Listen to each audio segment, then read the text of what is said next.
Nama saya Heriberta Sandi Trianisyaran, Prodi S1 Farmasi kelas A, mahasiswa Universitas Citra Bangsa. Baik, di sini saya akan membahas tentang titrasi asidimetri.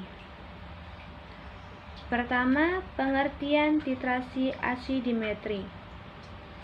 Titrasi asidimetri merupakan larutan yang bersifat basah, dalam kurung basa bebas, dan larutan garam-garam terhidrolisis yang berasal dari asam lemah dengan larutan asam sebagai standar. Kedua, tujuan titrasi asidimetri. Tujuan titrasi asidimetri adalah untuk mengukur atau menentukan konsentrasi larutan asam dalam suatu campuran. Ketiga, prinsip kerja titrasi asidimetri. Prinsip kerja titrasi asidimetri merupakan teknik analisis volumetri titrasi di mana larutan yang bersifat asam digunakan sebagai larutan titran yang telah diketahui konsentrasinya atau dapat disebut dengan larutan standar. Keempat, prosedur kerja laboratorium titrasi asidimetri. Pertama, menentukan zat yang akan digunakan. Kedua, mencari tahu sifat zat. Ketiga, mengukur pH zat. Keempat, menyiapkan alat dan bahan yang akan digunakan. Kelima, penjelasan tentang penentuan kadar suatu zat menggunakan titrasi asidimetri. A. Praktikum asidimetri. B. Alat dan bahan yang akan digunakan. Alat yang akan digunakan adalah kaca arloji, neraca, botol timbang, labu ukur 100 ml, labu ukur 150 ml, Erlenmeyer 250 ml, corong, batang pengaduk, pipet gondok, pipet tetes, buret 50 ml, statif dan klem. Bahan yang akan digunakan adalah HCl pekat, Aquades, Na2B4O7MM, NaOH. C. Prosedur kerja atau cara kerja. Pertama, membuat larutan standar. Langkah awal, pipet 2 ml HCl ke dalam labu ukur 250 ml. Tambahkan Aquades hingga tanda batas, tutup botol dan homogenkan.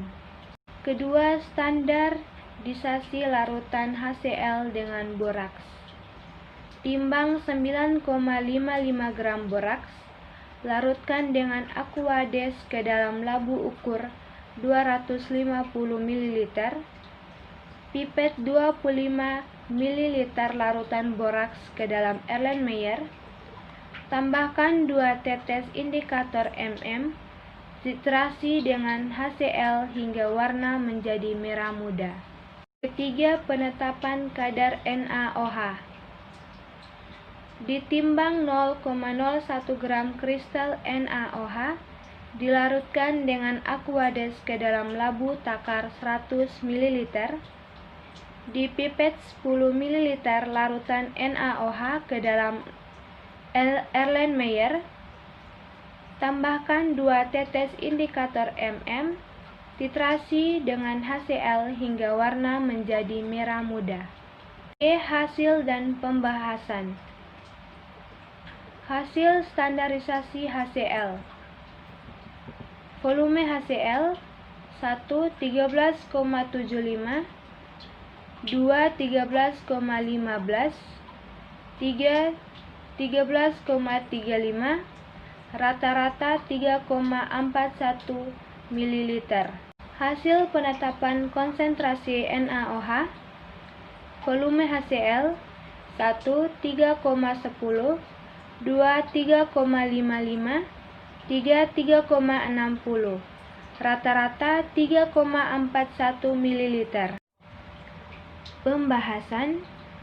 Pada percobaan asidimetri ini digunakan boraks Na2B4O7.10H2O 0,1 N sebagai larutan standar primer, HCl sebagai larutan standar sekunder, dan metil merah sebagai indikator. Sampel yang ditentukan konsentrasinya atau kadarnya adalah senyawa basa kuat, yaitu natrium hidroksida atau soda kuastik NaOH. Sekian pembahasan saya tentang titrasi asidimetri. Jika ada kesalahan, mohon masukan dan sarannya. Saya ucapkan terima kasih. Salam sehat.